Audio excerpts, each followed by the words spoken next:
예레미야 36장 우리 4절에서 6절에 있는 말씀 우리 함께 읽도록 합니다. 이에 예레미야가 네리야의 아들 바룩을 부르매 바룩이 예레미야가 불러주신 대로 여호와께서 그에게 이르신 모든 말씀을 두루마리 책에 기록하니라. 예레미야가 바룩에게 명령하여 이르되 나는 붙잡혔으므로 여호와의 집에 들어갈 수 없으니 너는 들어가서 내게 말한 대로 두루마리에 기록한 여호와의 말씀을 금식일에 여호와의 성전에 있는 백성의 귀에 낭독하고 유다 모든 성읍에서 온 자들의 귀에도 낭독하라. 아멘. 우리가 계속해서 예레미야의 말씀을 함께 나누고 있습니다. 오늘 본문은 특별히 예레미야가 아직 감옥에 갇혀 있을 때 네리야의 아들 바룩이라는 사람을 불러 이렇게 이야기를 하게 됐죠. 우리 4절에 있는 말씀 다시 한번 읽어봅니다. 시작. 이에 예레미야가 네리야의 아들 바룩을 부르매 바룩이 예레미야가 불러주는 대로 여호와께서 그에게 이르신 모든 말씀을 두루마리 책에 기록하니라. 아멘. 예레미야가 네리야의 아들 바룩을 불러서 하나님의 말씀을 불러줍니다. 그때 이제 바룩이라는 인물이 불러주는 대로 하나님의 말씀을 이제 대필하여 기록하게 두루마리 책에 기록하게 하죠. 왜 예레미야가 하나님의 말씀을 기록하게 할까요? 그 이유는 하나입니다. 지금 자신은 감옥에 갇혀 있기 때문에 더 이상 하나님의 말씀을 전할 수가 없죠. 그러니까 바룩에게 너가 그 말씀을 기록하여 그 말씀을 사람들에게 가서 전하라는 것이죠.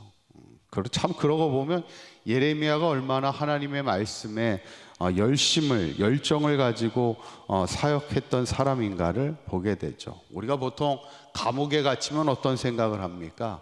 이제 더 이상 내가 하나님의 말씀을 전할 수가 없겠구나. 내가 그 사명을 감당할 수 없겠구나. 이렇게 생각할 텐데 감옥에서 다른 사람을 불러서라도 하나님의 말씀을 기록하여 그것을 전할 수 있도록 이야기하는 예레미야의 열정을 우리가 보게 되는 거죠. 우리가 보통 전도할 때도 비가 오면 어때요? 전도하는 날 비가 오면 오늘은 하나님이 쉬라고 하시나 보다 이렇게 생각할 수 있을 텐데 지난번에 제가 목요일 날 모임이 있어서 잠깐 이렇게 나오는데 비가 왔어요. 그날도 비가 막 오는데 우리 전도위원 분들이 막 우산을 쓰고서라도 막 이렇게 전도하는 모습을 이렇게 보게 됩니다. 북안교에서도 비가 오는 날은 전도는 하지 않습니다. 대신에 어떻게 하냐면 이제 지하상가에 가가지고 지하상가 같은 데 가서 이렇게 전도를 하죠. 왜냐하면 우산 쓰고 다닌다는 게 참 불편합니다. 그래서 저희 전도위원들이 이렇게 우산 쓰고 다니면서도 이렇게 전도하는 모습에 대단한 열정이다 이런 생각을 하죠. 열정이 뭐예요? 어떤 상황에도 굴하지 않고 열심을 다하는 게 그게 열정이죠. 오늘 예레미야가 옥에 갇혀 있어도 하나님의 말씀을 중단하지 않는 거예요. 끝까지 바룩이라는 인물을 불러서 그 말씀을 불러서 기록하게 하고 그 말씀을 전하게 하는 예레미야의 열정을 보면서 저는 바라기는 기왕이면 우리도 하나님 앞에 사명을 감당하는 자로서 열정을 다하고 열심을 다해 하나님의 사명 끝까지 잘 감당할 수 있는 저와 여러분들이 되시기를 간절히 축원합니다. 그런데 오늘 예레미야가 이제 하나님의 말씀을 다 기록하게 하고서 바룩에게 그래서 이렇게 말하죠. 6절에 있는 말씀 한번 읽어봅니다. 시작. 너는 들어가서 내가 말한 대로 두루마리에 기록한 여호와의 말씀을 금식일에 여호와의 성전에 있는 백성의 귀에 낭독하고 유다 모든 성읍에서 온 자들의 귀에도 낭독하라. 아멘. 지금 이제 예레미야가 바룩에게 이제 하나님의 말씀을 가서 전하라는 거예요. 특별히 하나님의 성전에 들어가서 예루살렘 백성과 유다 모든 백성들에게 하나님의 말씀을 전하라 이렇게 이야기하죠. 어쩌면 오늘 예레미야가 바룩에게 하나님의 말씀을 전하라 명령하는 것은 우리에게도 주시는 하나님의 사명입니다. 하나님이 우리가 어디에 있든지 하나님의 말씀을 전하는 사명을 우리에게 주시지 않았습니까? 그래서 예전에 유명한 베스트셀러 가운데 김하종 목사님의 하나님의 대사라는 그런 책이 있었습니다. 이분이 원래 대사관이에요. 이 김화중 목사님이 원래는 대사가 아니라 주중대사로 6년 반 동안 중국에 가서 대사관의 일을 하는데, 이분의 고백이 뭐냐면 나는 하나님의 대사라는 겁니다. 대사가 뭐예요?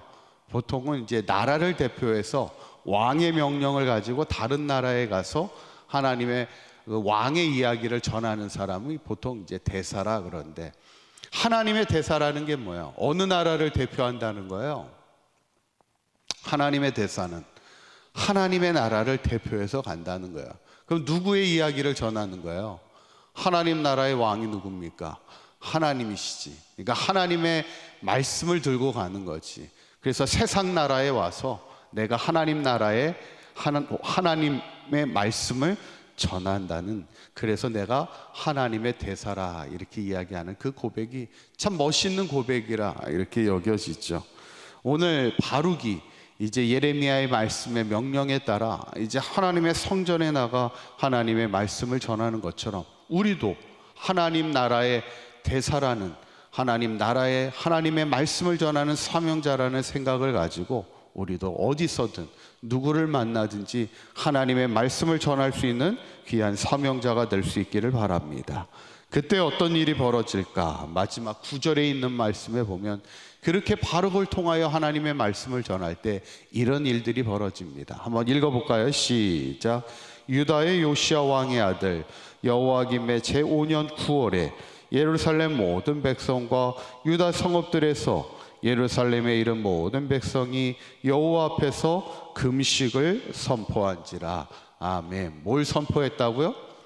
금식을 선포하는 겁니다. 어쩌면 하나님의 말씀 앞에 자신의 죄를 통회하고 회개하며 금식하며 하나님만 바라보기를 결단하는, 어떻게 보면 신앙의 각성입니다. 우리가 주일 저녁부터 우리가 연합 부흥성회를 하지만, 우리가 김기성 목사님을 통하여 귀한 말씀을 들을 때 우리가 말씀을 통해 우리가 어떤 일이 일어나야 되는 거예요.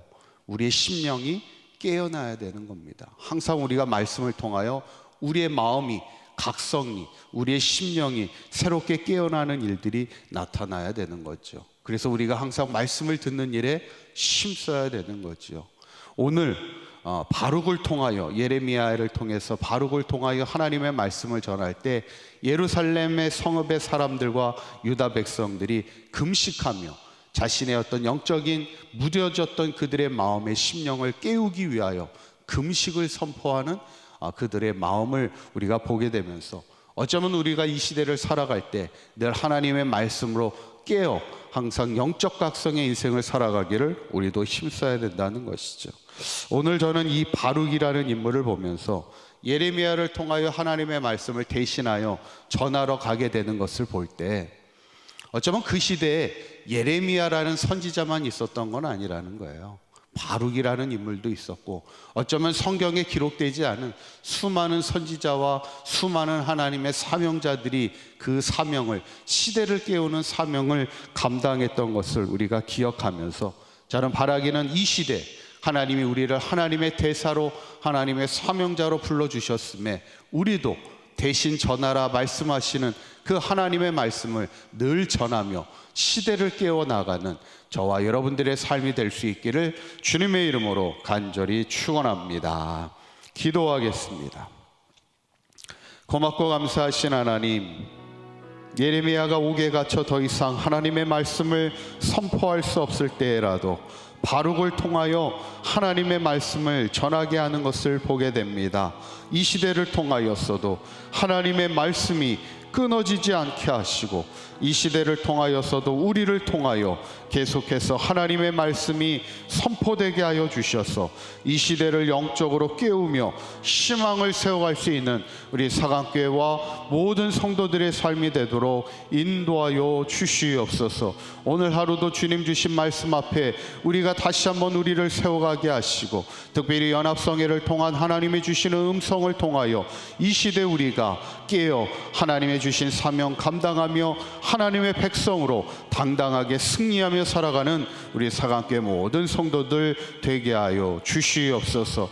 우리 주 예수 그리스도의 이름으로 기도하옵나이다. 아멘.